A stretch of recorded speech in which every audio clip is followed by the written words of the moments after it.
안녕하세요, 라니입니다. 오늘은 근비대 측면에서 Cycle vs Squat라는 주제의 영상을 만들어 보았습니다. 과거에 비슷한 주제의 영상을 만든 적이 있었는데요. 몇몇 분들이 사이클만 탔는데 웬만한 헬창들보다 두꺼운 하체를 만들 수 있었다고 주장하시는 것을 볼 수 있었습니다. 하지만 이분들이 잘못 알고 계신 한 가지 사실은 자신을 헬창이라 부르며 헬스장에 다니는 상당수의 사람들이 상체충으로 구성되어 있다는 점입니다. 진정한 헬창들의 다리는 사실 단순 사이클만으로 따라가기에는 한계가 있는데요. 물론 사이클로도 하체 근육을 발달시키는 것은 가능합니다. 하지만 여기서 논하는 점은 사이클로 하체 근육을 키울 수 있느냐 없느냐가 아니라 스쿼트 vs 사이클, 즉 보디빌딩 방식과 단순 사이클 중에 하체 근성장이 더 유리한 종목이 무엇인가 하는 점입니다. 이번 영상에서 다루는 내용은 특정 종목이 전반적으로 더 뛰어나고 좋은 운동이다가 아니라 온전히 근비대 측면에서 어떤 종목이 더 효율적인지를 다루고 있습니다. 먼저 근성장의 가장 기본이 되는 점진적 과부하의 원리의 적용과 동작의 가동 범위, 그리고 부하의 종류로 나누어 스쿼트와 사이클을 비교해 보도록 하겠습니다.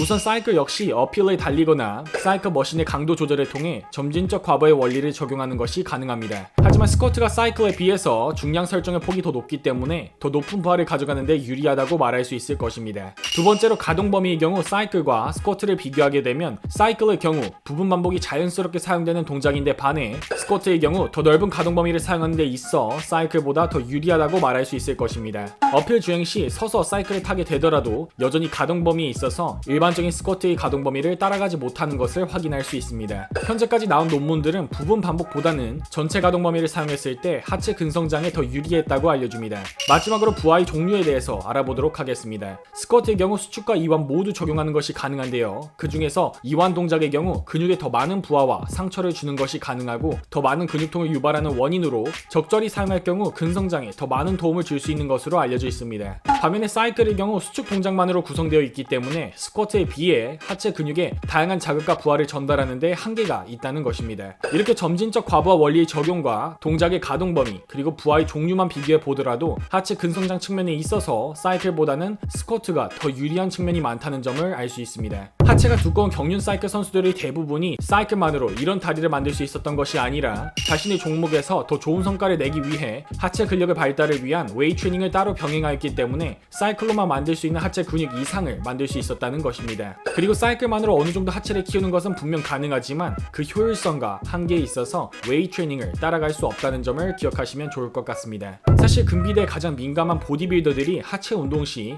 웜업으로 사이클을 진행하는 경우는 있지만 본 운동으로는 대부분 스쿼트를 비롯한 웨이트 트레이닝을 진행한다는 점만 보더라도 보디빌딩의 전문성을 무시하지 않는 한 사이클보다 스쿼트가 하체 근성장에 더 유리하다고 생각하는 것이 맞을 것입니다. 아무리 이렇게 말씀드려도 분명 이에 반박하면서 나는 사이클만으로 웬만한 사람보다 두꺼운 하체를 만들었다 고 주장하시는 분들이 계실 것이라 생각합니다. 그런 분들은 처음부터 영상을 다시 보고 오시는 것을 추천드립니다. 사이클은 분명 좋은 유산소 운동으로 과체중 헬창 분들이 건강 관리를 위해 반필수적으로 진행해야 하는 운동이 맞습니다.